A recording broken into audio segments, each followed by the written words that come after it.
anti hoax dan penyebaran kebencian.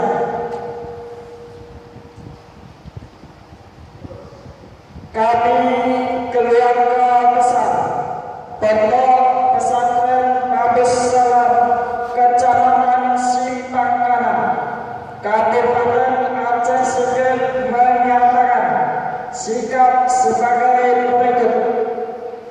1.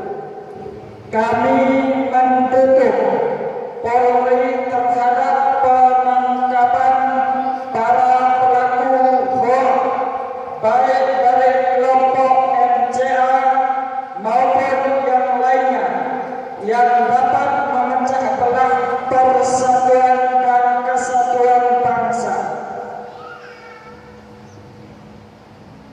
Kedua, agar Polri usut tuntas terhadap para aktor MCA maupun yang lainnya agar bangsa Indonesia terselamatkan dari pertikaian horizontal karena munculnya adu domba penyebaran kebencian terhadap etnis maupun agama tertentu.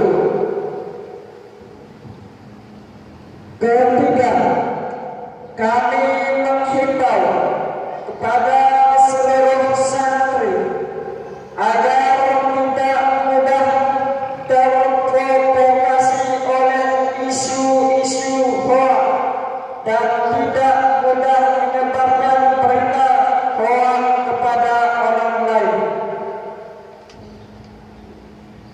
Keempat, mari selamatkan kota kita, Kecamatan Simpang Kanan, dari isu-isu dan